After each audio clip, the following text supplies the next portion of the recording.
एक तरफ प्रार्थना ने कर लिया है रेखाबेन को अरेस्ट। कादम्बरी को यह डर है कि रेखाबेन उसका नाम ना उगल दे, इसलिए कादम्बरी रेखाबेन को धमकी देती है कि कादम्बरी की इसी बात को जुगल सुन लेता है। दूसरी तरफ बटलर जिसे यह पता चलता है पुष्पा उसका केस लड़ रही है, लेकिन पुलिस पुष्पा को पूछताछ के लिए ले गई है। पता चलते ही बटलर अस्पताल से भागकर सीधे पहुंच जाता है कोर्ट। बटलर को देखकर सभी के सभी हैरान हो जाते हैं। बटलर यहाँ पर कुछ ऐसा करता है जिसे जानने के बाद आप भी हैरान हो जाओगे। क्या है पूरी कहानी, चलिए जानते हैं आज की इस वीडियो में। कहानी की शुरुआत में हम पुष्पा को देखते हैं जो कि इस वक्त तक पुलिस स्टेशन में थी। अभी वहाँ पर राजवीर शास्त्री आ जाते हैं। कहते हैं पुष्पा जी, मैंने आपको कहा था ना कि आप इस केस के चक्कर में मत पड़िए। आपने इस केस को जीतने के लिए बस्ती में आग लगवाई और बस्ती वालों को रिश्वत दी। पुष्पा कहती है कि सर आपको भी पता है कि यह चीज मैंने नहीं करी, मुझे फंसा रहे हैं ताकि मैं यहाँ पर फंसी रहूं। कोर्ट का समय समाप्त हो जाए और आप इस केस को जीत जाए। राजवीर शास्त्री तो यहाँ से चले जाते हैं, लेकिन यहाँ पर पुष्पा बार बार पुलिस ऑफिसर को कहती है कि सर को जो मुझसे पूछना था वह आपने पूछ लिया है। लेकिन यहाँ पर पुलिस ऑफिसर बार बार पुष्पा से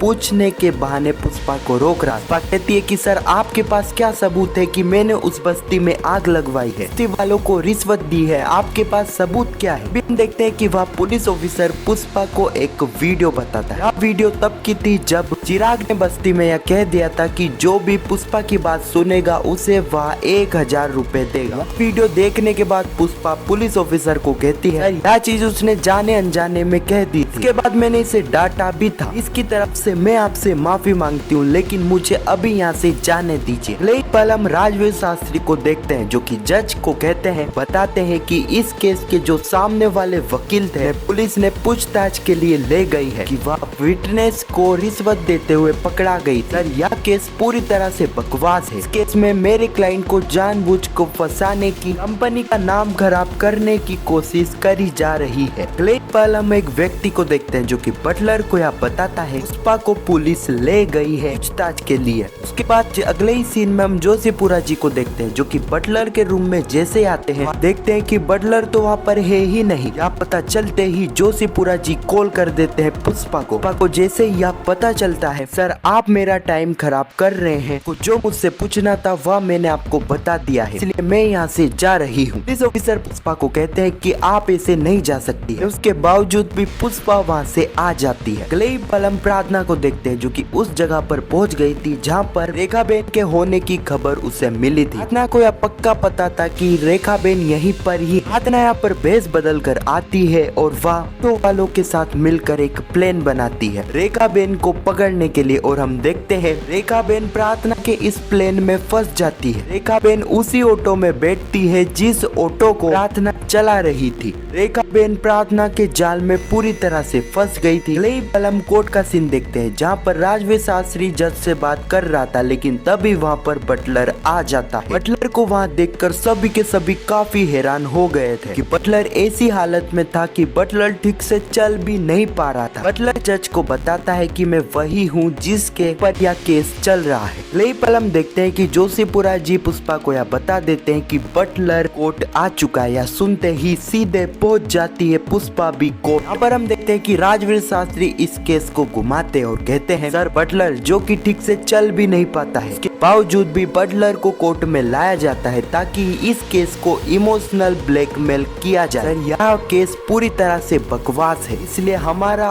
कोर्ट का कीमती टाइम वेस्ट इस केस के ऊपर नहीं होना चाहिए। अगले पल हम प्रार्थना को देखते हैं जो कि रेखाबेन को काफी दूर ले आई थी। यहाँ पर प्रार्थना रेखाबेन को बताती है कि वह और कोई नहीं बल्कि आईपीएस प्रार्थना पटेल है। यह सुनने के बाद रेखाबेन के पैरों तले जमीन खिसक जाती है। क्या आने वाले एपिसोड में हम देखेंगे कि यहाँ पर प्रार्थना रेखाबेन को अरेस्ट कर लेगी। कादम्बरी यहाँ पर रेखाबेन को कॉल भी करने वाली है और कादम्बरी रेखाबेन बेन को धमकाएगी कि वह अपना मुंह ना खोले। इसके बारे में तो मैंने आपको पहले ही पिछली वीडियो में बता दिया है, लेकिन मैं यहाँ पर एक चीज आपको यहाँ भी बताना चाहता हूँ। अगर रेखा बेन यहाँ पर कादम्बरी का नाम भी ले लेती है, इसके बावजूद भी यहाँ पर कादम्बरी अरेस्ट नहीं होगी। कादम्बरी आसानी से यहाँ पर बच जाएगी। अगर आपको जानना है कि यहाँ पर कादम्बरी ऐसा क्या करने वाली है, इस वजह से कादम्बरी बचने वाली है, अगर आपको यह जानना है तो कमेंट में पार्ट 2 जरूर लिखना, उस पर मैं एक डिटेल में वीडियो बना दूंगा। अगर आपको यह वीडियो कैसी लगी कमेंट में जरूर बताना, और पुष्पा इम्पॉसिबल के आने वाले एपिसोड और लेटेस्ट एपिसोड की ऐसे ही इंटरेस्टिंग अपडेटेड वीडियो के लिए हमारे चैनल को सब्सक्राइब अवश्य करना। जब तक के लिए धन्यवाद।